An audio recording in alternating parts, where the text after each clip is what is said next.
Hello, everybody. Happy Saturday. Hope you've had a fantastic week so far. I always do that. Anyways, just a couple quick reminders. There was a new full moon piece that I released. The link is in the description. Also joining me is the lovely Anne-Marie. Hi, everybody. She's got some links in the description as well to her website and also to her YouTube page.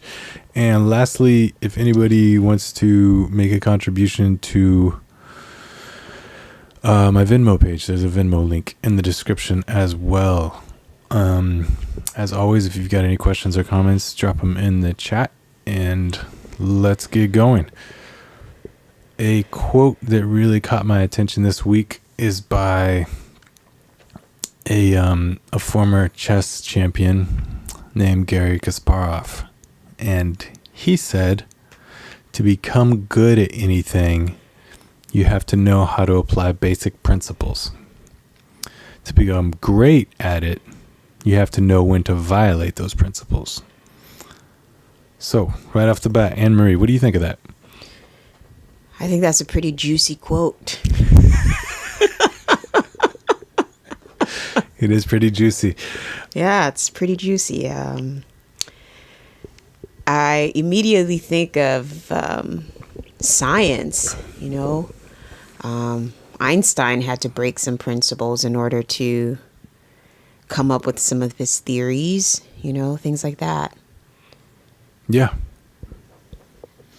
Yeah, I mean, I think anybody who's come up with any sort of contribution to their field of study has broken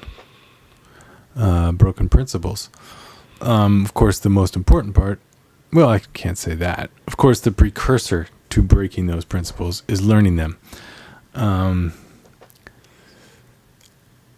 And I don't think that this is something where you learn all of the rules and then you learn to break them.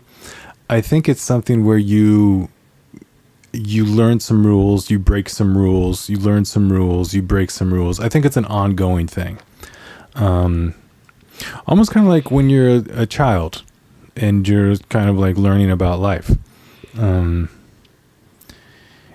You kind of learn what the rules are, and then maybe you break some because you think that they don't matter, and you may get punished because the rules do matter, or you may realize that, you know what, you were right, that rule didn't really matter, and and you figured it out as a kid. And I think it's kind of like a cool little lifelong thing that we can carry with us. I think it's very, very easy to fall into the idea of we're going to learn the rules and stay within those rules, stay within those boundaries, because there's comfort in the rules, and there's no risk and there's no danger, and we need to be okay with risk. You obviously need to calculate it, both the extent of it and when you're taking it. But I think a lot of I know for myself, there's been a lot of times where I have held back because I was afraid. And I think that that's a big hurdle that we each need to get over in our own field of study, whatever it may be. What do you think, Anne-Marie? Yeah, I agree with a lot of what you said. To go back to the concept of fear, I think I've mentioned it before. Fear, I approach it in a way as like, what do I need to learn from this feeling of fear that I'm having? Mm-hmm. And if what I need to learn is possibly to wait or figure out a different way to do something. Can you give me an example?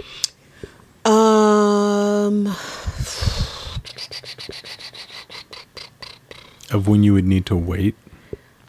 Let's see. So I will use work as an example. So, for example, if I'm creating dashboards for my job, right? I don't know what a dashboard is. It's a presentation. Okay. Any kind of presentation usually has figures and numbers, comparisons, charts, data, and so on. Qualitative and quantitative concepts that you want your audience to understand and you want it to be clear.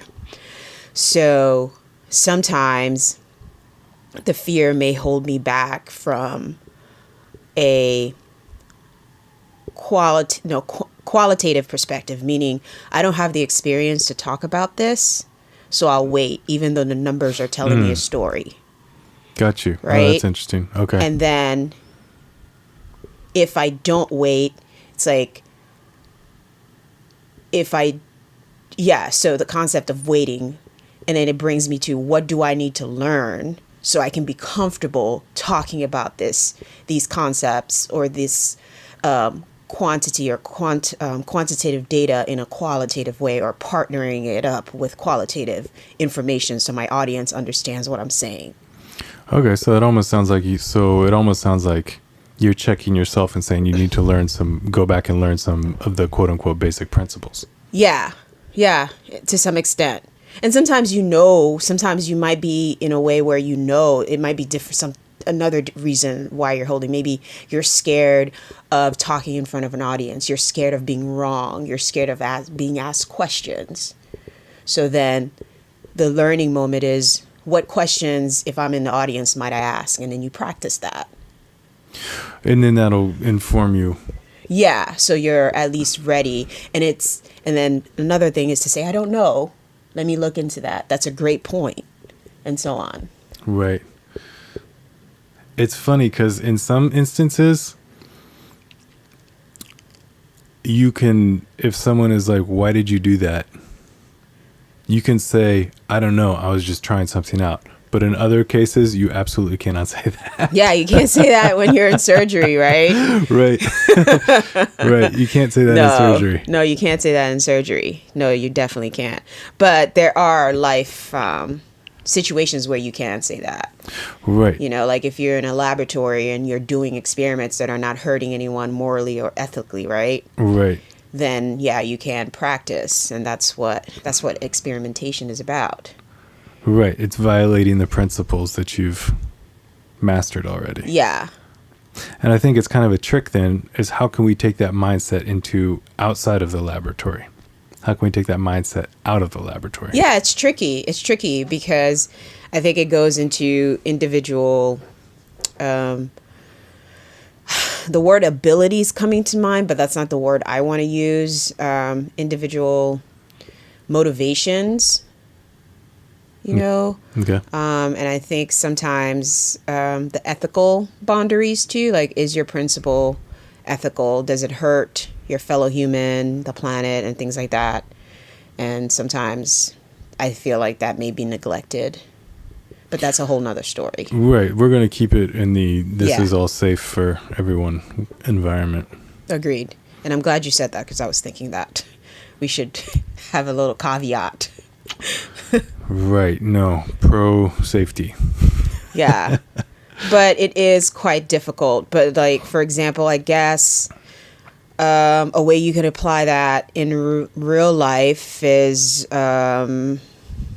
maybe taking a risk on a business that may not necessarily have a audience or a demographic, but you've taken a calculated risk. Mm-hmm. And if you've said, hey, this is how I think this trend is going to change over let's say 5 years. Right. And I'm willing to take that calculated risk. And so I think that happens a lot in business, but I don't know if that happens a lot in personal, individual lives as much. I don't know.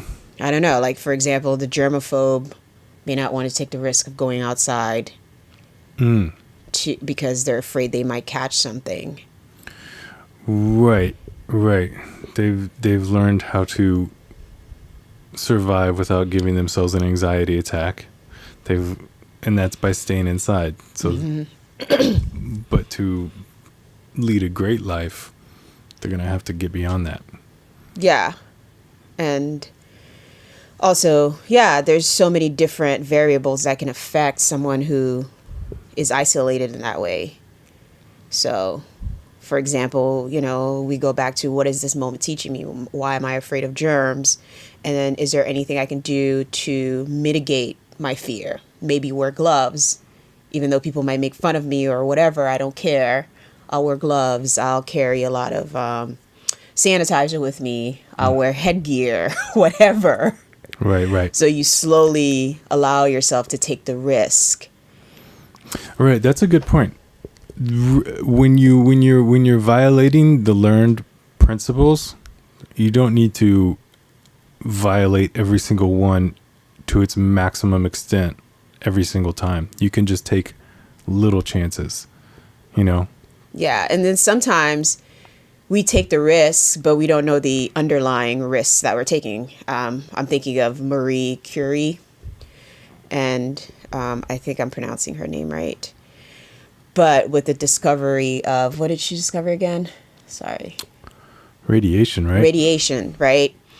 And she and her colleagues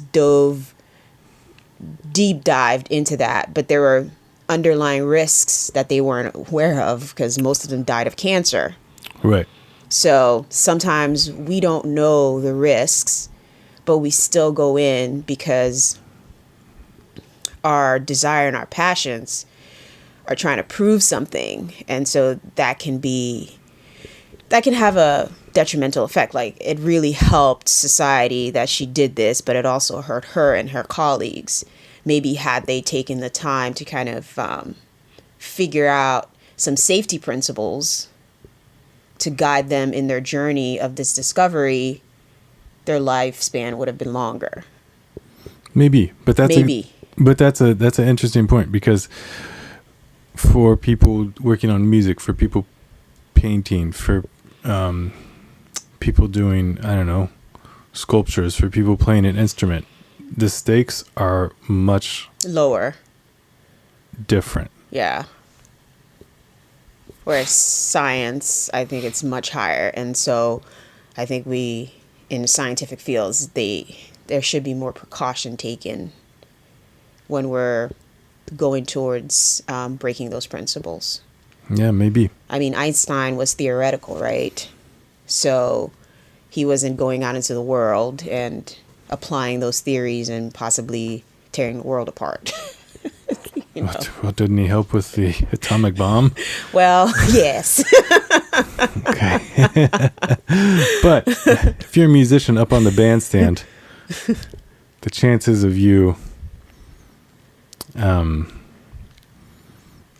negatively affecting your audience are much lower. Yeah.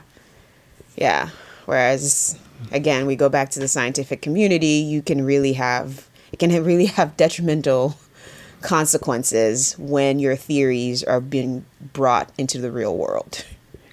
Right. But I guess to bring it back, it's all about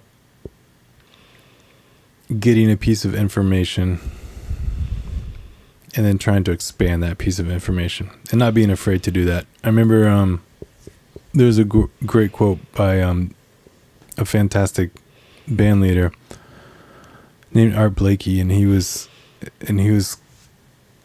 kind of well known for saying that if you're not doing something wrong, then you're not doing anything right. Meaning that there are going to be wrong notes, and you just got to be okay with it, because this goes right into the don't let great be the enemy of good. Yes, we all want to be great. We all want it to be amazing, but sometimes just doing the work continually will make it great. Doing a bunch of really good work, then you'll have a breakthrough and be great, as opposed to just saying, I'm not even going to take any chances. I'm not going to violate any principles or any rules. I'm just going to stay within these lines. Then you're just going to be like, okay, but you're not really learning and you're not really pushing.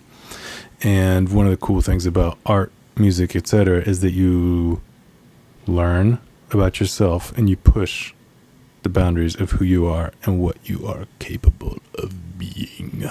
All right, Darth Vader. What's up with that voice? Oh, nothing. I was just wrapping it up, and I feel like I was talking for a long time, so I was like, let me wrap it up and also, smoothly exit myself out of it. Okay, I understand. Okay. You have anything else you want to say about it? Yeah. I mean, I think you've made a succinct argument or proposal regarding this theory or regarding this quote. So, yeah, I agree with a lot of what you said. I don't have any contrarian information to share with you and the audience. So, yeah, let's wrap it up. Sounds like a plan. All right, cool. As always, like, share, subscribe. Click on some links to some past videos that have been done and hit that subscribe button. And have a fantastic rest of your day. Have a fantastic week and see you next weekend. Oh, one more thing. Don't forget to comment. Let us know if there's a quote you want us to talk about or to discuss. I look forward to reading them because quotes are awesome. Yes, they are. All right. Take care, everyone. Bye-bye.